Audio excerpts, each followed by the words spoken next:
इस बार जो विवाह होगा 2024 में, उसमें टू व्हीलर जितना भी मैं दे सकूं, 100-150 जितना मेरी सामर्थ्य हो पाएगी, मैं अपने तरफ से देना चाहूँ। बाबा बागेश्वर आचार्य धीरेन्द्र कृष्ण शास्त्री जी महाराज से शादी करने वाली तमाम बातें आप सभी सुनते ही रहते हैं। एक खबर उसमें सबसे ज़्यादा ट्रेंड था, वो था शिवरंजनी तिवारी का।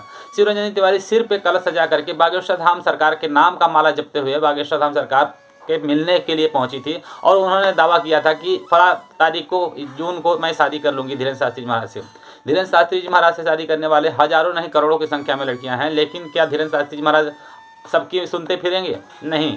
तो धीरेन्द्र शास्त्री जी महाराज ने उन्हें कोई भाव ही नहीं दिया, कोई घास ही नहीं डाला। अब धीरेन्द्र शास्त्री जी महाराज जब ऐसा कह दिए तो शिवरंजनी तिवारी ने बाद में कहा कि मैं तो उनसे शादी करना ही नहीं चाहती थी। हालांकि ये बातें सारी आप सभी जानते होंगे, मुझे बताने की आवश्यकता नहीं है।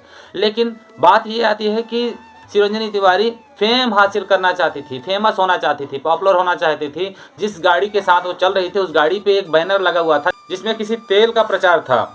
आप सभी को याद होगा, वह तेल का कंपनी जो उनके पिताजी का तेल की कंपनी थी और उस कंपनी का प्रचार कर रही थी वो।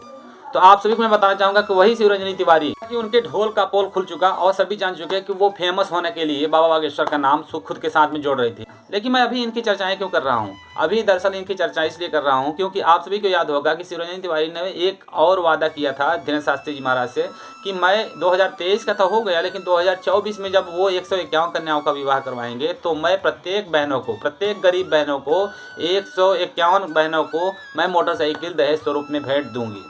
आप सभी को यह वीडियो याद होगा, नहीं याद है थोड़ा सा देख लीजिए। जबकि हालांकि मैं केवल 20-21 साल की हूँ, मेरी इतनी सामर्थ्य नहीं है, लेकिन मैंने प्रण फिर भी कर लिया कि मैं अपनी गरीब बहनों को, अब तो 23 का हो ही चुका है, 24 में जब वो फिर से जो विवाह का पूरा सम्मेलन करेंगे, कम से कम 151 कन्याओं का तो होगा ही।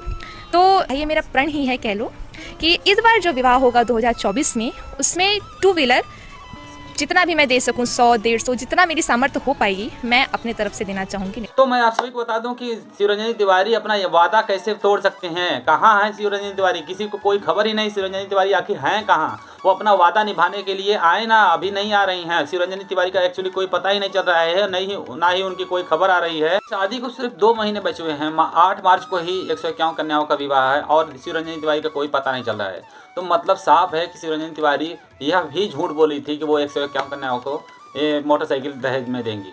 तो मित्रों, सब मिलाकर के शिवरंजनी तिवारी फेमस होने के लिए सारा कुछ नाटक की थी, यह बात क्लियर हो जाता है। हालांकि अगर वो ऐसा कर पाते हैं आगे भी तो यह एक बहुत बड़ी बात हो जाएगी और लोगों के मन में जो उनके लिए एक निगेटिव छाप बन गई है ना, तो वो छाप हट जाएगी और जितने सनातनी हैं सभी उनका काफ़ी सम्मान करने लग जाएंगे, क्योंकि यह एक बहुत बड़ी बात हो जाएगी 151 कन्याओं को विवाह में मोटरसाइकिल देना। तो बस इतना ही कहना चाहूँगा, बहन शिवरंजनी आप निश्चित ही यह काम पूर्ण करिए, क्योंकि आपके लिए लोगों के मन में एक निगेटिव छाप बन गई है, उसे आप मिटा दीजिए और आप लोगों के मन में एक अच्छा जगह बना लीजिए। तो बस इतना ही कहना चाहूँगा। मिलते हैं अगली वीडियो में। Thank you.